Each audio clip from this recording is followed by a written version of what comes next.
Всем привет, с вами Дина. Добро пожаловать на мой канал «Коллекция рецептов». Сегодня хочу поделиться с вами еще одним рецептом замечательного хлеба, который полюбился в нашей семье. Будем готовить пшеничный хлеб с цельнозерновой мукой и овсяными хлопьями. Это бесподобно вкусный, легкий и очень мягкий хлеб. У него нежная воздушная структура мякиша, мягкая приятная сладость, отличный вкус и хорошая сочетаемость с различными продуктами. Тесто для этого хлеба готовится безопарным способом. Мало того, оно отлично подходит для ночного замеса и утренней выпечки, но об этом я расскажу чуть позже. Итак, в чашу миксера выливаем 313 граммов теплой воды и всыпаем 83 грамма овсяных хлопьев. Перемешиваем и оставляем на 15-20 минут, чтобы овес набух и немного размягчился. Через 15 минут добавляем в чашу все остальные ингредиенты. 55 граммов теплого молока, 37 граммов меда, 37 граммов растительного масла, 3 грамма сухих быстродействующих или 9 граммов свежих прессованных дрожжей, 11 граммов соли, 375 граммов пшеничной хлебопекарной муки высшего сорта с содержанием белка не менее 10 граммов и 125 граммов цельнозерновой пшеничной муки. Вымешиваем тесто с помощью насадки крюк в течение 3 минут на самой низкой скорости миксера до полного перемешивания ингредиентов. На этом этапе должно получиться умеренно крепкое и немного липкое из-за меда тесто.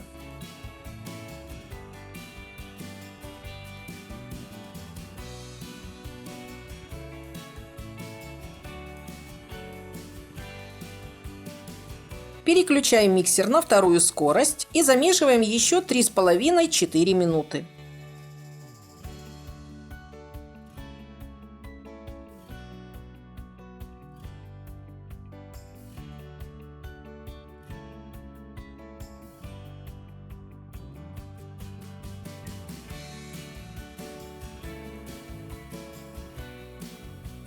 По окончании замеса стол слегка смазываем маслом, выкладываем тесто и округляем его.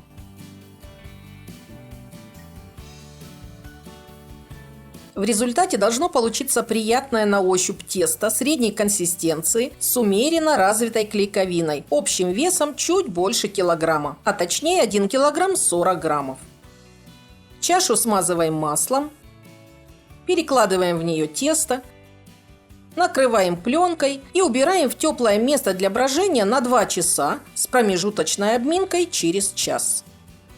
Через час тесто хорошо обминаем, выпуская из него весь углекислый газ.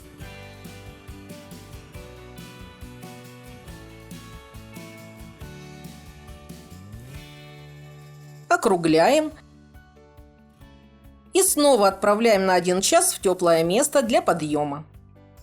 В общей сложности после 2 часов брожения вот так хорошо подошло тесто. Делим его на 2 равных куска по 520 граммов. Я разделю визуально. Стол слегка присыпаем мукой и формуем тесто в виде круглых или овальных заготовок. Если планируете выпекать хлеб в форме, то такие заготовки отлично подходят для форм от 20 до 23 сантиметров. Кроме того, из этого же теста можно приготовить вкусные булочки, разделив все тесто на 12 равных кусочков, каждый весом по 85 граммов.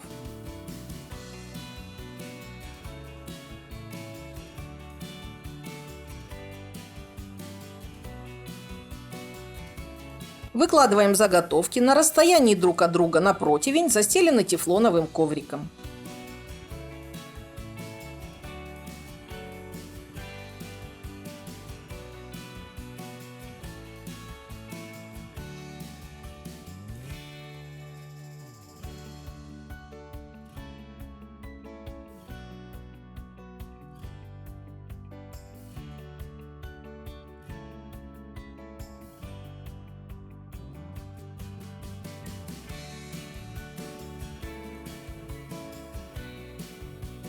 Слегка присыпаем их мукой.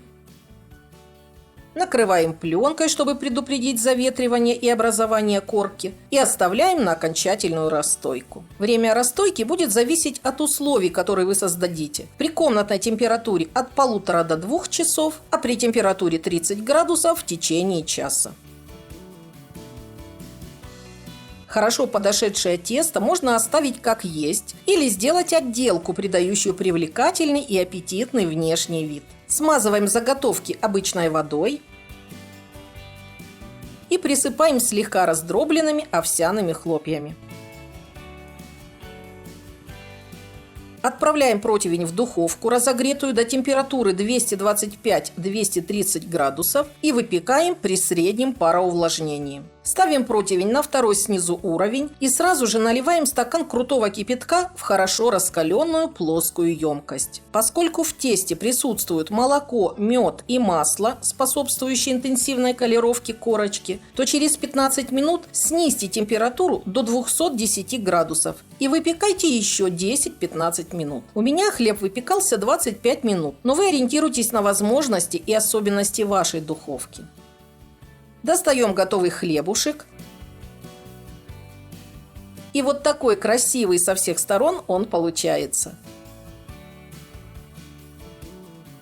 Перекладываем его на решетку и, ничем не накрывая, даем полностью остыть. Сразу из духовки корочка у хлеба хрустящая, но буквально через 10-15 минут она становится очень и очень мягкая. Итак, друзья, хлеб полностью остыл, и я хочу показать вам, какое это чудо. Хлебушек настолько мягкий, что его даже трудно резать. У него такая однородная, мелкопористая, легкая структура мякиша и очень тонкая, нежная корочка. Такой хлеб отлично подходит для бутербродов, утренних тостов, а еще вкуснее с маслом или джемом. Если вы обратили внимание, то тесто довольно тяжелое, поскольку содержит овес и мед. Поэтому для его приготовления нужна сильная мука с высоким содержанием клейковины или хлебопекарная мука высшего качества. Только так можно поднять тяжелый мед и овес и при минимальном количестве дрожжей получить в результате настолько легкий хлеб. А теперь о том, как поставить тесто на ночь. Для теста, приготовленного безопасным способом, существует простой и эффективный метод улучшения вкуса и увеличения срока хранения готовых изделий. Это холодное, как правило, ночное брожение. Сразу после замеса дайте тесту подойти в течение 30-60 минут.